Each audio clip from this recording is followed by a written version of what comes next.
Unaelewa? Nilimtafuta mwenyewe, baba yake bodaboda alikuwa anipeleka shule bure, shule ilikuwa mbali. Shule ilikuwa unapajua Kiluvya madukani? Ukifika pale Kiluvya madukani unaenda Makulunge, kama unapajua Makulunge. Sasa mimi nilikuwa natembea kwa miguu kutoka Kiluvya pale mpaka Makulunge kwa miguu shule ilipo. Maisha magumu, ukienda shule na 200. Kadeki, njaa sio ya nchi. Kwa nikaingia tamaa. Nilipoingia tamaa ndo nikaanza kutembea na huyo bodaboda. Alikuwa ananipa 5000 kila siku. Ananipeleka na bodaboda, afa ananipa 5000. Peleka na bodaboda. Huko ni Kigoma.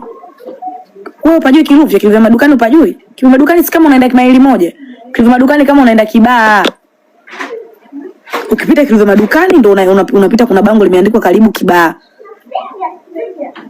Unajui? Wewe naye kumbe huko nchi basi. Kwa hiyo ndo nikawa natembea na huyo bodaboda. Tembea naye. Kipindi hicho mamangu akai Kiluvya. Mamangu anakaa Mbezi. Kwa hiyo mamangu anapokaa Mbezi, mimi akaniombea kwa mtu niishi naye. Sasa katika huyo mtu nilikuwa naishi naye Kiluvya, ndo alipokuwa anakaa huyo bodaboda nyumba hiyo. Kwa hiyo nikaa na date naye huyo bodaboda mpaka kubeba mimba. Kwa hiyo nimebeba mimba niko darasa la 7. Namaliza la 7 na mimba miezi 3. Unaelewa hapo? Kwa hiyo nimebeba mimba mimi mwezi wa 7. Wa 8 wa 9 na maliza mtihani wa darasa 7. Kwa hiyo nikafanya mtihani wangu vizuri wa darasa 7 na mimba yangu kubwa tu, lakini ilikuwa haionekani miezi 3. Mapigo ya moyo yanadunda kila kitu, ila walimu walikuwa hawajui. Mamangu akapigwa simu, mwanao ana mimba. Mama akaniambia usitoe mwanangu, usitoe na kuomba. Mtu yote akikushauri mimi nakuja. Mama alikuwa yuko Kigoma. Mama akapanda treni mpaka Dar, panda basi mpaka Dar. Fika Dar ikabidi anisimamie nifanye mtihani. Akanichukua nikarudi naye. Kipicho shaka yeye anakagongola Mboto. Sasa tukaenda kukagongola Mboto. Yule mwanaume alionipa mimba alivyokimbia aliacha vitu vyake vya ndani. Kwa hiyo ikabidi tunivunje mlango. Mimi nilikuwa jasiri, nikavunja mlango. Mama alikuwa hata hajafika bado.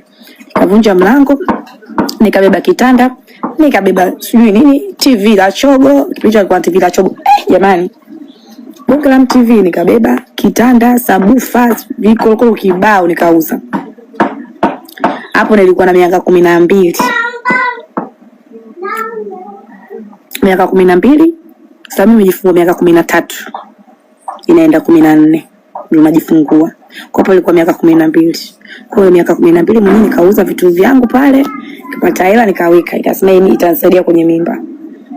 Basi tukaenda kukagongola Mboto na mama yangu. Mama yangu naye ana mtoto mdogo ambaye ni mdogo wangu na dada mwanangu. Mdogo wangu kazaliwa 2016, mwanangu kazaliwa 2018. Kwa hapo umepishana miaka mingapi hapo?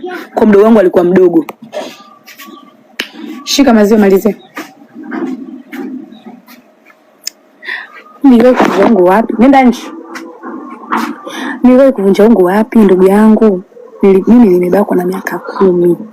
9 huko. Nenda nje. Mbona uelefunga na mlango kabisa? Sikia nikwambie. Mimi nimevunjishwa ungo haraka. Yaani mimi nimebakwa na miaka 10. Yaani 9 10 hapo. Sikumbuki vizuri kwa sababu miaka ishaenda. Kwa hiyo nilipobakwa nikakaa kama mwezi ndo nikavunja ungo. Kwa hiyo mimi nimebakwa hata kabla sijavunja ungo. Yaani nimetolewa bika kabla hata sijavunja ungo. Hapo unapaelewa vizuri. My life. Hapo unapaelewa. Waangalieni watoto wenu. Na mimi alionibaka mimi sasa hivi na miaka 21. Alionibaka mimi ni mjomba wangu. Yaani sio mjomba wangu kiundugu kisha yenu. Yaani mtu alionibaka mimi ni mtu wa karibu na mama yangu itakaka. Alikuwa ni mwalimu wa shule ambao nasoma mimi. Shanaelewa vizuri. Kwa hiyo huyo mwalimu akawa akija nyumbani kwetu, mamangu kivichwa na maisha. Omba upo, nipo lele. Hapa ndo unatoa story ya maisha yangu. Ukiona kibamba anatoa story ya maisha yake ujue hana hela. Kama mnavyosemaga. Mimi ninawapaga moyo na kuna watu wengine ninawafundisha na watu wengine wana watoto wao bado ni wadogo na wengine wanawalea inawafundisha. Kwa yule mwalimu Bida anachika ndio hivyo nasemaje nikitoa story sina hela. Kweli sina hela. Anaitaka kunitumia na nitumie. Haya sipendelee na story. Kwa hiyo sasa yule mjomba wangu, wewe omba yupo. Kalia kidole cha bibi yako. Kula mdogo. Wewe chizi unaletea utani kwenye serious. Umeona sasa kwa yule mjomba alikuwa sio mjomba wangu kabisa, tumbo moja na mama yangu. Unajua watu wasikizaji story vizuri, mtu anakutukana alibakwa na mjomba wake. Sio mjomba wangu tumbo moja na mama yangu, hapana. Ila yule ni mjomba kikabila. Unaelewa maana kikabila? Yaani mama yangu ni Muha na yeye ni Muha. Wakakutana, wanajuana hivyo.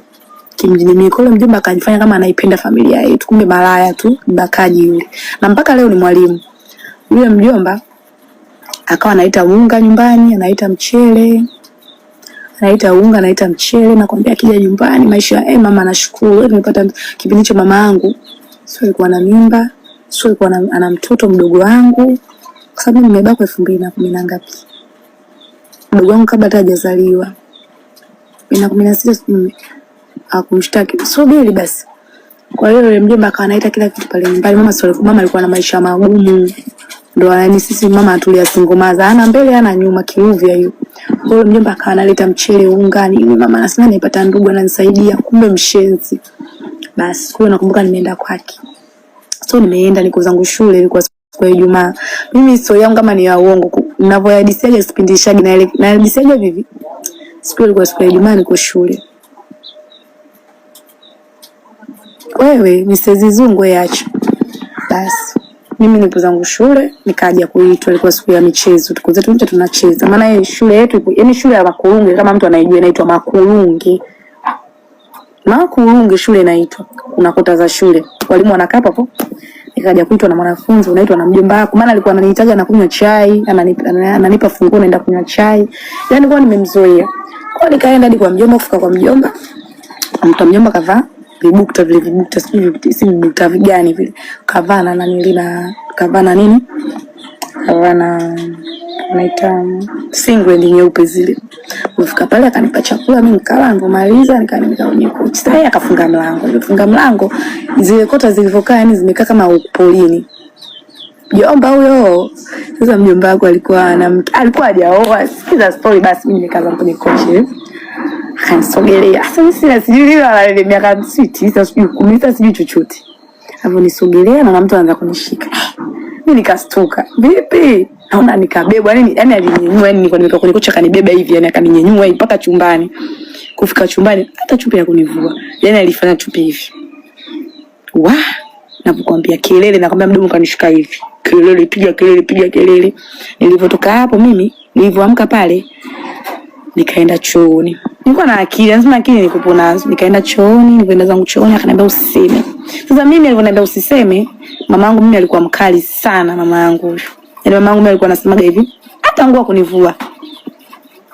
Sijavunja ungu, hajanivua nguo wala nini, kapandisha ile sketi, chupi kaitanua kwa huku tayari. Unaelewa? Basi hata kujua sidhani kama alikuwa. Yaani sikumbuki chochote. Maana muda. Basi mimi nikaenda chooni nikanao. Unajua mimi kwa nini sikumwambia mama yangu? Sio kwa sababu ya yule mwalimu aliniambia tu usiseme, ningesema. Mimi sikumbuki hata kama damu zilitoka. Yaani sikumbuki. Mimi sikuona damu. Sio ya kuingiza yote, mimi hata sio ya kufanya kabisa, yani hata kujua. Yaani sijui. Damu mimi sikuiona. Sio Mungu, sidanganya. Kwa mimi nilipotoka pale nimeondoka. Sasa ninatembea kama mtu ambaye naumia. Kwa nini siumie ndugu yangu? Wewe ilitoka bwana. Sitoke mdude wote ule wewe. Sinikumbushe kwanza niache. Basi nakwambia nikatoka mle kimya na nikasema hapa nikimwambia mama ataniua. Kwa sababu mama yetu sisi ni mkali jamani, alikuwa ni mkali. Nikwambia mkali unaelewa wewe. Yaani mama alikuwa kwanza wanaume alikuwa wapendi, alikuwa anawachukia. Yaani mama yangu alikuwa akikaa kiongelewa wanaume unaweza kusema ananichoma kisu sasa hivi. Wazazi hapo ndo mnapofeli. Kuwa wakali kwa watoto wenu. Mtoto anaputwa na jambo anashindwa kukuambia. Unakuja kujua tayari mtoto kasharibikiwa.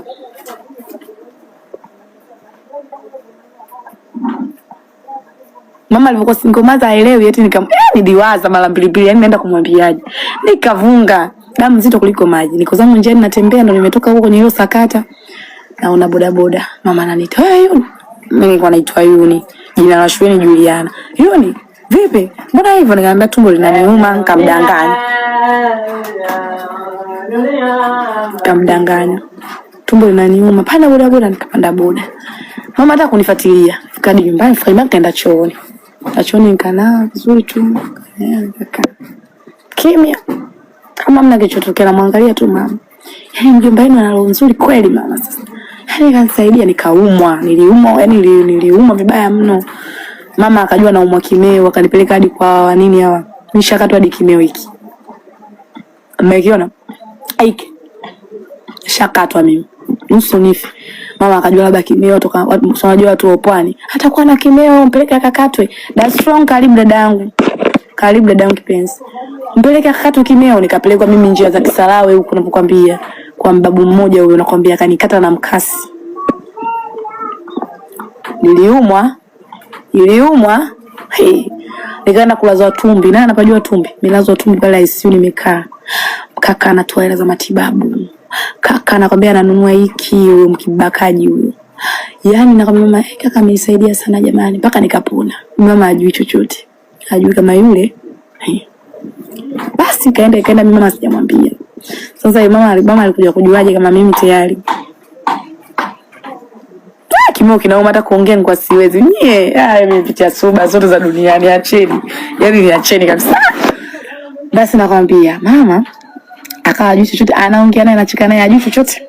Yupo ni mwalimu sijui anafundisha shule gani, nikienda Kiruvya nitaenda lini? Ngoja kesho nitaenda Kiruvya, kesho nitaenda hadi shule nilosoma, nitaonesha hadi sehemu ambayo mimi nilibakwa. Nitaonesha hadi nyumba nilobakwa, kesho nitaenda Kiruvya, nitaonesha shule, nitaonesha hadi nyumba yake alikuwa anakaa, nitaonesha kila kitu kesho naenda.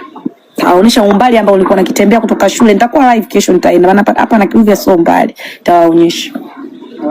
Hapa na Kiruvya sio mbali, nitaonesha kesho, mambo kwa ushahidi, nitaona. Namsalimia mimi sasa hivi sijui uko wapi lakini anafika kama sio Kisarawe. Kama afundisha shule za Kisarawe hapa katikati vijijini ndio anafundisha. Tapuni skin. Kwa mama akawajui chochote. Kimomba mambo poa, mama akawajui mashuka cotton. Kimomba mambo poa. Mama akawajui kitu chochote. Mama akawajui kitu chochote. Basi. Mama anajua alikuja kujuaje? Tena mbogu bila watu ulikuwa unaumia. Ila maswali bila chini kwanza. Basi mama akajua chochote. Basi sasa mimi nikanipata likizo nimerudi nyumbani. Mama alikuwa anakaa Mbezi. Kashama kule anakaa Mbezi. Yaani tushama hadi kule mama hajui chochote. Tushama hadi kule tupo tunakaa Kiruvya. Tumeambia Mbezi mama sijamwambia chochote na hajui. Siku hiyo nikapata rafiki yangu mimi anaitwa Kalista. Rafiki yangu hivi mpaka leo yupo. Yeye kamaliza form 4 ndio niko darasa la 6 sijui la 5 kitu kama hicho. La 6 la 5. Mama ndio alipokuja kujua. Mimi nikadanganya naenda kwa kina Kalista. Ilikuwa siku ya sikukuu ya Christmas. Nikadanganya naenda kwa kina Kalista. Kalista akadanganya anakuja kwetu. Mimi nilipofika kwa kina Kalista tukawadanganya wazazi wa kina Kalista tunakuja na Kalista ananisindikiza mimi. Kwa hiyo tukaondoka. Kalista alikuwa kanitafutia mwanaume. Hapo la 6 sura 5 nyie mimi nimepitia eka. Tapuni. Hapo ndipo darasa sijui la ngapi. Kalista hapo la 6 sura 5 kitu kama hicho. La 6. Kalista akanitafutia mwanaume sasa mimi mwanzo hata sielewi. Sielewi chochote. Tukatoka tukaenda sehemu moja panaitwa ilikuwa njia ya kwenda kama unaenda Goba. Kama hujafika Goba pale njia panda kwenda wapi? Goba achana na Goba. Kama hujafika Goba kuna njia panda kwenda siku kuna nanili. Panaitwaje? Njia gani kama unaenda sijui wapi? Kulikuwa kuna swimming, tukaenda kule tukaenjoy. Kibisho nyimbo ya Mwanafa imetoka lini nyimbo ile na mwana umesuali kambali nami kipindi hicho sasa ndo kipindi hicho. So Manyosa. Mwana umesuali hapo kuna sehemu kuna swimming palikuwa panawaka vibaya mno njia kama unaenda Goba. Kama unaenda Goba njia 4 lakini ufiki Goba njia 4 nyuma. Ufiki njia 4 ufiki yani ufiki 2016 ilikuwa la 6 Mwanafa ilitoka hiyo nyimbo 2016. Basi kwa saa 6 tukaenda hapo tuvutukapo tukaenda Gongo la Mboto na wanaume. Fika Gongo la Mboto shoga yangu kazoea. Sio na shipaki. Pale sio na shipaki. Kitoka Mbezi. Kuna daraja unalipita unapandisha juu. Kwenda Goba. Makabe. Kama unaenda Makabe njia panda kwenda Makabe mbele kidogo. Kama una njia pana ya kwenda Makabe mbele kidogo, sikuna njia naingia hivi. Ndio maeneo yale. Njia kwa Makabe kwa mbele. Mimi nilikuwa 2016. Pale Goba. Basi mshapajua, basi tuachane na hapo. Mwana face juu Kingston. Na hisi ndo hapo Kingston. Kuna swimming. Maeneo yale na sasa mpaka leo sisahau. Sisi ndo hapo sijui, basi tukaenda huko tukaenda club na wakaka tukaenda nao club moja ipo inaitwa iko Banana. Kama so Banana kuna club ipo Kigorofani hivi. Banana kama so Banana na nili nyuma hapo kuna kiklabu kina vibe hatari ipo Gorofani, mnapanda Gorofani. Tukaenda huko na kwenda. Panaitwa Kibomba. Basi tukaenda huko. Sasa wazazi wetu wanajua, mzazi wa yule anajua mimi niko kwao, mama yangu anajua mimi niko kwao. Yaani wote hivi tumewachanganya. Asubuhi umefika kama kaona soka kawaida. Mama akaenda hadi kwa wazazi wa yule dada. Alipoenda, kwani mnanisikia au nimeganda? Mama mnarudia mwana FA. G7 si ndio hiyo. Haya. Mnanisikia? Sijakuita wewe. Sijakuita. Basi. Sasa sisi hatujarudi. Mamangu akaenda hadi kwa yule binti kwao. Fika pale kusema mbona ameondoka amekuja kwako? Mama akasema kweli, akasema ameondoka kuanzia jana saa 10. Hapa hawapo. Saa 10. Mama akachanganyikiwa kaenda hadi mama nimempitisha kwenye mambo mengi. Ndio maana mamangu mimi akiwa na shida napenda sana kumsaidia mamangu. Basi mama akaenda hadi polisi moja inaitwa pale Mbezi kwa Yusufu. Mama akaenda hadi kwa Yusufu, kwenda kwa Yusufu polisi kufungua kesi yote, picha yake tubandiki. Picha yangu mama anakwambia hadi ndala zilimkatikia njiani. Mama akachanganyikiwa. Anajua tena mwanae bikra. Kumbe hamna kitu. Muda sana mjomba kashafumua. Nakwambia mama akaenda karudi nyumbani, kapita pale kwenda polisi, fuatilia. Pale kwa yule binti kwa kuna sherehe usiku. Wazazi wake nao wanaulizwa mtoto wenu uko wapi, na ndugu hawajui mtoto wao uko wapi. Tumekuja kurudi saa 6 mchana. Tunafika kwa yule binti kwao, umepaona pale Mbezi pale. Pale Mbezi kuna kanisa la Roma kubwa lile. Sasa kanisa la Roma limepakana na nyumba yao. Hawana njia sana. Mjomba mbingu ataisikia. Basi tumerudi saa 6 mpaka pale. Fika pale mama yako anakutafuta. Yaani ile nafika tu mama naye huyo hapo. Mama akaniambia njoo. Mama yake na babake akasema usimpige. Inatakiwa tuwaulize kiustaarabu. Watuambie walikuwa wapi. Tusubiri shughuli ishe, kesho tutawaoji. Fika nyumbani sikupigwa. Mama akaanza kunioja. Huko ulikwenda hujafanya chochote? Mama na hasira. Sema.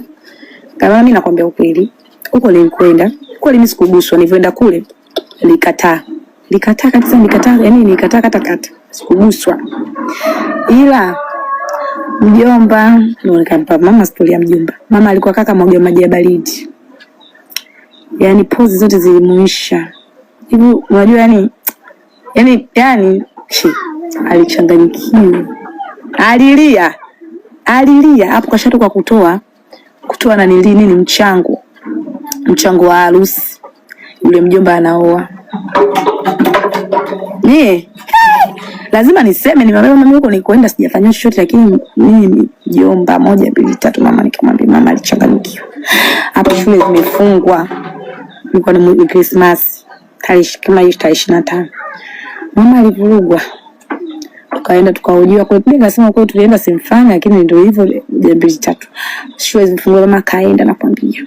Kwanza si shule ifunguliwa siku hajafunguliwa mama kaenda. Jamani kiliwaka pale shuleni. Wakasema una ushahidi?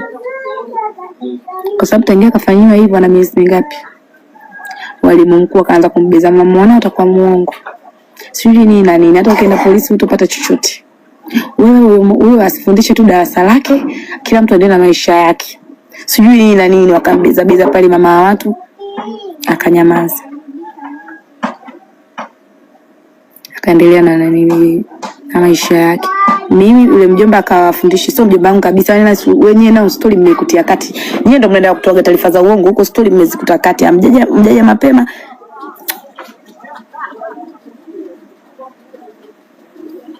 Story mmezikutia kati. mnakurupuka, hamjui hata story ilianzia wapi. Nachosha. Basi nakwambia, kwa yule mjomba wangu akawafundisha darasa langu, akaoa mwanamke, akawa anaishi na huyo mwanamke na ndio aliozaa naye mpaka leo. Mjomba sio mjomba wangu kabisa. Mjomba wa mjini, yani ile kabila, mama yako kabila, kusalimiana, ile undugu wa kusogeleana. Basi tuendelee bana. Nasikia la mpaka nasinzia, ila misezi. Unasikia la kusikia mtu kabakwa. Bepinda comment section bepinda. Pia comment nasikia la. I say. Hiyo Jonash mjomba jina. Hapo tunasemaga mjomba wangu kabisa. Sio mjomba wangu kabisa. Ila watu ya ndugu wanacheza. Ndugu wa machenza, ndugu wa machenza. Jamani, siasha sema mkutana wawa kwa waha. Ila enjo sio mla. Haya. Basi. Kwa mimi nikaendelea kusoma. Hilo ni swali niliulizwa.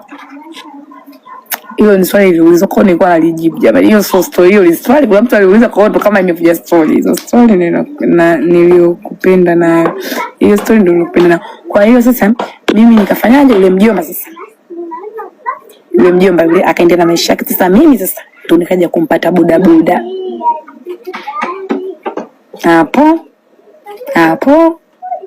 Hapo mimi sijazana na mjomba huyo. Nikaja kumpata bodaboda kutokana na ugumu wa maisha. Ile sikashanianzishia. Kwa mimi nikampata bodaboda akawa ananipa 5,000 kila siku. Kila siku ananipa 5,000 anipeleka bodaboda shule, na maana shule palikuwa mbali, maisha magumu, yani sijui nikwambiaje. Jua kali. Sielewa. Kwa bodaboda ndo akawa ananiungaonga, nikamkubali. Ndio nikaingia naye kwenye mahusiano. Nikaiba mimba ya mtoto wangu wangapi? Wa kwanza. Umeelewa hapo? Hapo mpaelewa bado? Au bado hujapaelewa kipenzi? Nikaiba mimba yangu ya mtoto wangapi? Wa kwanza. Nilipoiba mimba ya mtoto wangu wa kwanza, bodaboda alivyojua akakimbia. Alivyonikimbia mimi sasa hapo ndo na miaka mingapi? 12 na itafuta 13. Bodaboda yupo. Na itafuta 13, nikavunja mlango wake, nikatoa vitu vya ndani nikauza. Ndugu zake wanakuja kuangalia, wanakuta peupe ndugu zake na huyo mwanaume. Akakimbia. Huyo kaka alikuwa ni mtu wa Mpale. Kwa mimi nikamaliza la 7 na mimba ya miezi 3. Maana ile interview nilifanya watu hawajaelewa. Watu wasema unajisifia kumaliza la 7 na mimba ya miezi 3, unajisifia. So ninajisifia. Sikiliza story vizuri ujue. Nafikiri mimi natoa story za uongo. Mmoja kujijua nina mimba tayari inaenda miezi 2.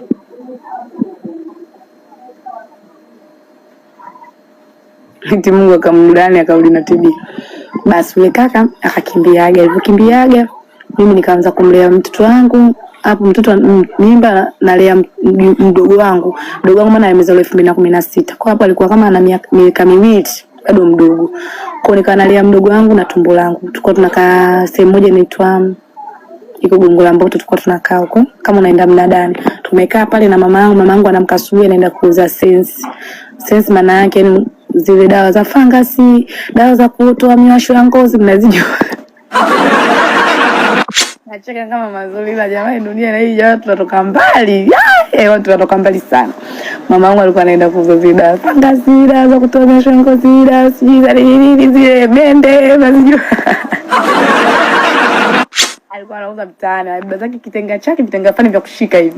Anazua mpaka miguu, akirudi nyumbani miguu yote imecharika. Kazua nakwambia, kaenda Gongo la Mboto, kaenda sijui mpaka wapi Banana. Yaani kazunguka mpaka kazunguka tena. Mimi tena nabaki nyumbani na mtoto na mdogo wangu. Joshua basi basi. Mimi nabaki na mdogo wangu namuogesha, mdogo wangu mdogo, kadogo, yani ji mkubwa. Yaani ji mdogo, ji hapa mkubwa. Na tumbo langu mwenyewe nikifika mida saa 10 naenda kanisani. Mimi niliokoka kabisa. Hii hadi wanawake mama shafanya hiyo kazi, mama yangu shafanya hiyo kazi. Basi nawaambia. Basi naenda zangu kanisani mida saa 10 kutoka kanisani. Nilikuwa hadi mwanakwaya. Yeye anajisomea, mama ndo anapambana ami.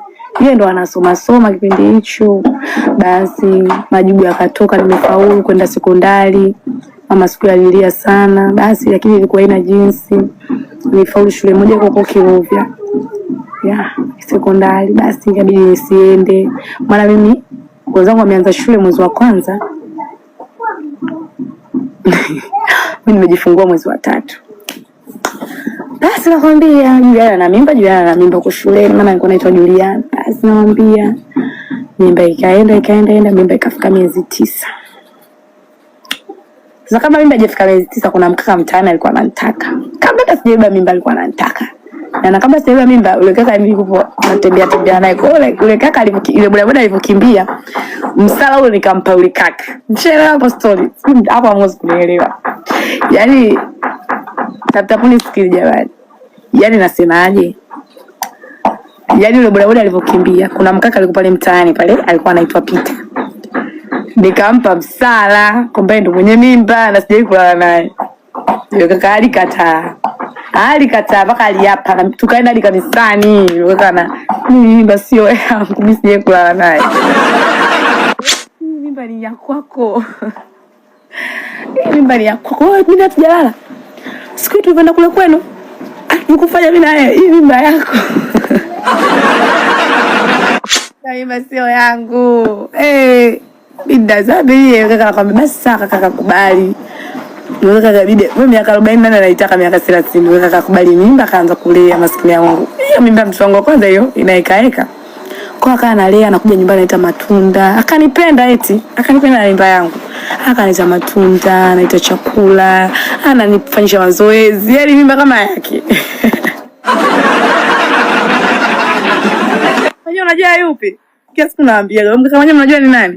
Kuna mkaka mmoja hivi alienda kwenye ile kutafuta wanawake. Kuna ile nini ya kutafuta wanawake, unatoboa viputo hivi. Yupo mpaka leo kaka. Yaani kaka huyo. Simama anaga shobo na mimi. Unajua kuna ile mtu akisha kuona umekuwa unajulikana naye ajifanya mimi namjua sio yeye, anaga story. Mkaka mmoja hivi mweupe ana mandevu hivi. Toka mnamjua anaitwa Peter, maskini ya Mungu. Mr. Light. Sasa ile Mr. Light ya kutoboa viputo, kuna kaka mmoja alimchagua mnada ana mbonge ana mtumbo, mkaka mweupe hivi kama ana tattoo kwenye mkono. Alivaa singlet, sio alivaaje, mweupe ana ndevu fulani hivi. Bahati kibomba mambo poa Bahati. Kama nitawaonesha siku basi. Kama walomjua amemjua, anajiita sweet prince au anajiita nani? Nachoka mimi. Ndio huyo. Basi kaka alinilea yule. Mzuri ni Samu hivi mweupe. Basi ndio huyo kama ulimuona shuga yangu.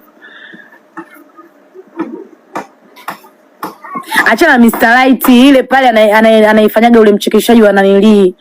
Alikuwa anaigizaga na kina nani bwana? Achana na Mr. Light, achana na Mr. Light. Ile inaitwa nani anayefanyaga yule msanii yule? Mtakuwa mnaijua. Pilipili, kipitimtim, sio kitimtim. Ile. Basi yule kaka anakuambia nikamzingishia, basi mama kanajua, mama yangu sasa yeye akanajua mimba ya nani? Ya yule kaka.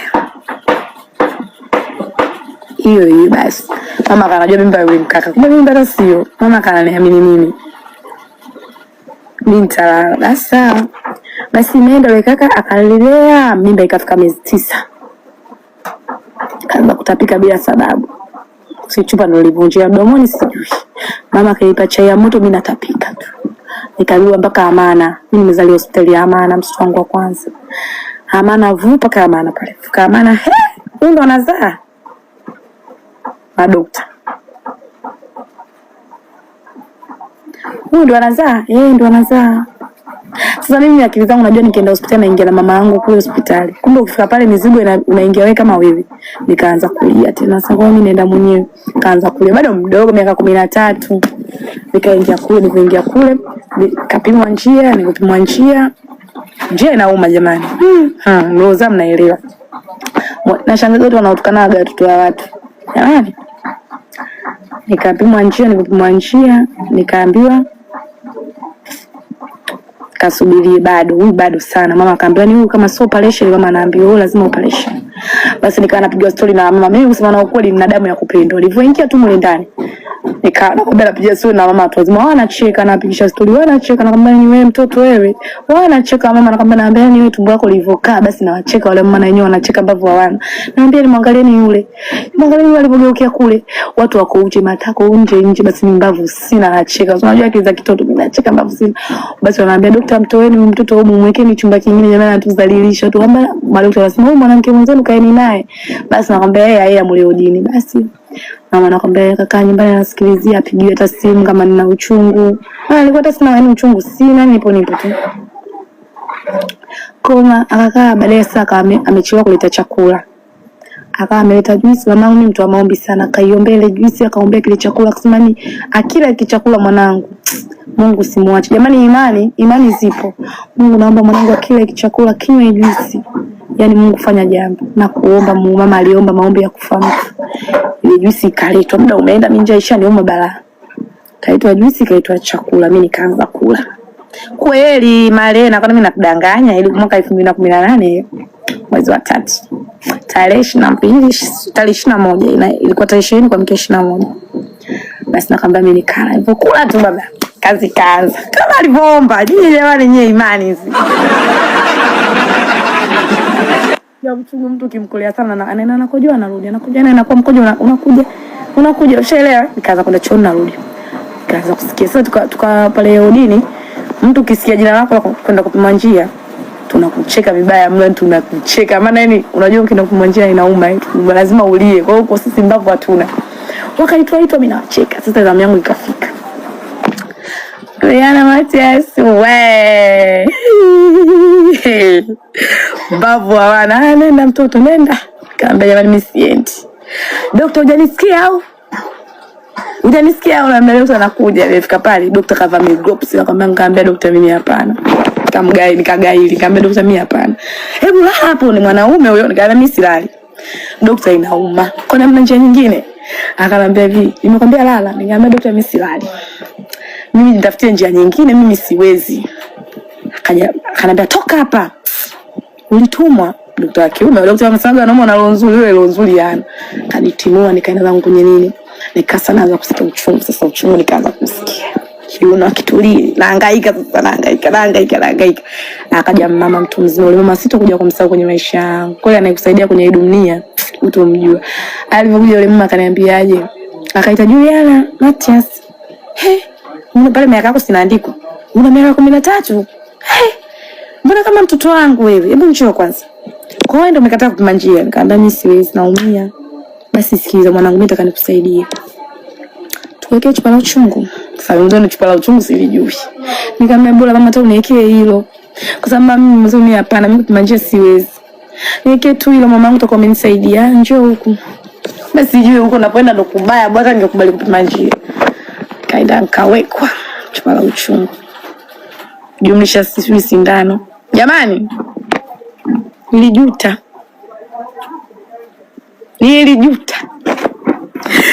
Mama najikojoa naenda kukojoa. Yaani nilijuta. Naambia daktari, mbona mkojo? Mbona nasikia jamani mimi sielewi. Daktari nitoe nikakojoe. Daktari kama nikakojoe sijisikii, sielewi. Daktari akamwambia tulia hapo. Basi nakamwambia nageuka. Usigeuka nakwambia yaani situlii jamani inauma. Sasa jamani daktari akamwambia nikasikia vitu vinamwagika. Nikamwambia daktari unaona nimejikojolea. Nakwambia daktari niache niende chooni utaki. Angalia nimejikojolea daktari. Daktari ngoja jikojolea wewe, hebu tulia. Haya, tuendelee ba. Shakaribia twende. Haibebea mizigo. Mimi yeye tu atazaa kweli huyo. Mama sasa kweli atazaa huyo dishukuru mbao. Atazaa tu bikaenda paka kariba vitanda vyote vimejaa. Vitanda hospitali Amana hiyo. Vitanda vyote vimejaa. Mama watu wazima wameingia kuanzia saa 6 mchana. Mimi nimeenda saa 9 sio saa 8 ile usiku na wakuta hawajazaa. Tumbo ndo liliponiuma akasema hapa. Nitazaa kweli hao watu wazima wameshindwa. Wanalia tu Yesu nisaidie Yesu. Mwingine Yesu nisaidie, mwingine Yesu nisaidie. Mwingine Mungu nimechoka nisaidie mimi. Yaani wanalia watu wazima. Mimi mzoni na vitu tangia zamani. Kweli dishikurumba. Basi nakwambia nimefika mle ndani nimelala nikalazwa tu kwenye kitanda cha kawaida. Kuna mama akashindwa kujifungua akaenda kufanya upasuaji. Sasa ikabidi mimi nitoke pale niende kwenye kitanda. Nikaanza kujisikia sasa haja kubwa kunya.